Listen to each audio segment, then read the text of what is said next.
New in all in the family is a testimony from someone who changed his or her life drastically after realizing it was falling apart. This week, we hear from a former gambling addict who has managed to stay clean for over 1 year.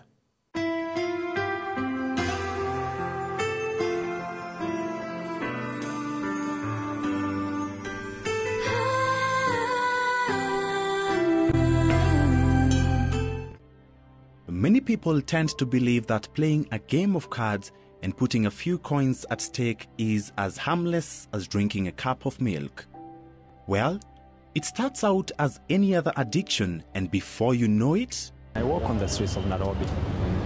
It's kind of agonizing for me because it reminds me of the dark spots in my life. When I walk, it's an area that is crowded by so many casinos, places where I've seen suffering, I've lost family, I've lost money, I've lost even friends, even the closest relationships that I ever had. There are very many games, different games. There is the roulette, the blackjack, the typhoon, there are the slow machines. The games are so diverse, very diverse. I remember winning sometimes quite a colossal amount of money because it was closer to 2 million Kenya shillings, which incidentally I lost the very day.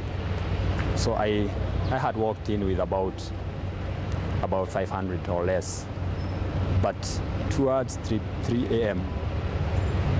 I had accumulated to something like about 1.7 million Kenya shillings. Once you are there, it becomes almost impossible to get out. It's like there is that pull, that force that keeps you. Just like any one of us who has dreams and ambitions of a better future, Wainaina too had it all in life. He can as well say that he was actually living his dream. This is the place that I used to work. I remember the moment when we were given the golden handshake. I remember asking for a direct debit from the bank. Incidentally, I lost that money within the next 3 days. It was quite a substantial amount. I once had something closer to 5 million Kenya shillings in my bank. That money, I used it gambling. Never did anything with it, only gambling. And within a period of about 3 months, I had exhausted the entire amount of money. That notwithstanding the fact that I had also exhausted what I had. I had a house, one at Comlock. Incidentally, I had bought it with the money that we used to have a mortgage, so I had bought a house. I sold it, and that money, I used it in gambling. I had an apartment at Corporation 87. That's on your way to Kino. I had a mini-roomed house, so for 120. All that money, I used it gambling. As a result of gambling, Wainaina lost the most precious thing he had actually treasured in life. Yeah, this is my wife. Her name is Edwina. I think I loved her very much, and possibly I still do. This is my eldest child. That time was about 3 years old.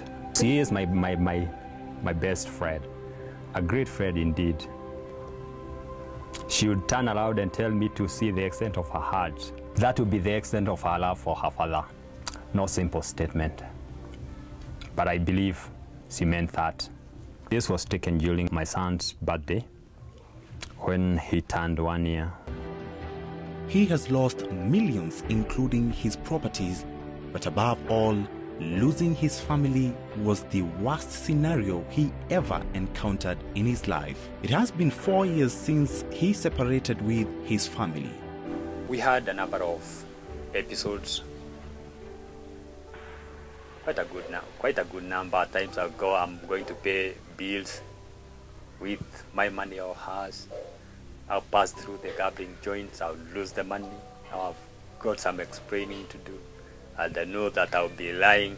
The thought of getting into the house was trauma in itself. It was painful. The thought that I've got to go to the house, I'll have to explain. Probably I can't even buy something for the children. They'll be there waiting for me. I was a family person. There was that thing that went on between me and the children. They'll come jumping all over. There was a connection between me and the children. Yet I carried nothing out, I would say. I had become, do I say worthless? Maybe something closer to that. It's difficult for someone who has been in addiction for over 20 years to say bye to his habit. Wainaina has been clean for over 1 year now, even though the journey has not been easy. God is just so gracious. His mercies are just abundant. He gives us challenges and expect us to perform to his high standards. Most of the time, I think we let God down. But within us, he has planted the ability. So I would say, within us lies the ability. But tapping that ability becomes a problem. If we can have enough willpower, and that is sustained willpower, sustained effort, sustained trial, I think one can be able to overcome. But you'll have to draw so much from God, draw so much from inspiration. Let him motivate you. Think of other alternatives other than gambling. Does the government have a role to play in fighting gambling in Kenya? I've known 10 souls who've committed, actually 11 of them. 4 women, 2 mature men, and young people, middle-aged men. That is 11 in total. And now I've been wondering, especially now that there is proliferation of kiosk casinos all over in town. You'll hardly walk around any corner without noticing a sign that reads a casino. Whether the government regulates these houses to destroy and kill its own people, or spend a lot of taxpayers' money trying to treat cases that are associated with gambling.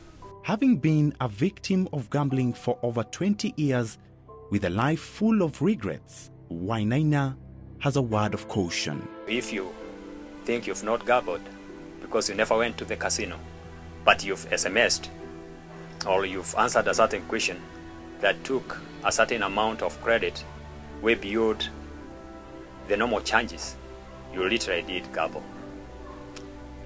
And what I would want to tell you is that you've already been induced.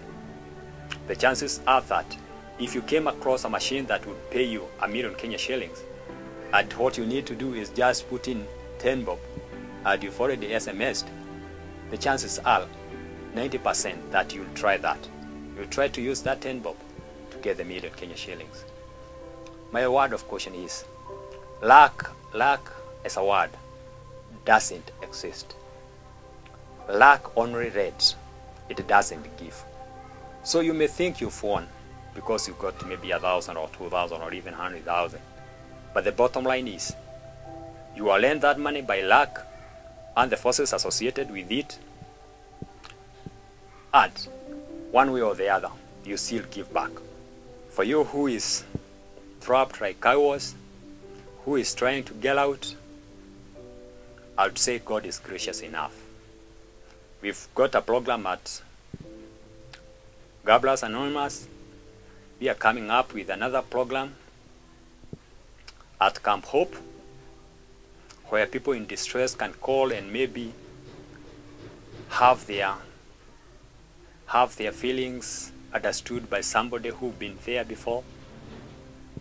those things are in the pipeline. If you want to get out, God is still gracious enough and can get you out of there. But casino is a source of income or revenue that we've got to banish from our minds. This one I remember was made for me by my daughter when she was 4 years old. It was actually during my birthday. I don't know. Yeah, I don't have words, but I love her very much. It's supposed to be a ring. I put it in my finger.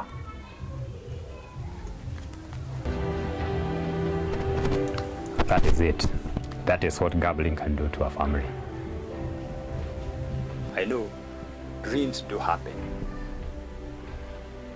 It may appear difficult, but I know God is gracious enough. And maybe things might work out,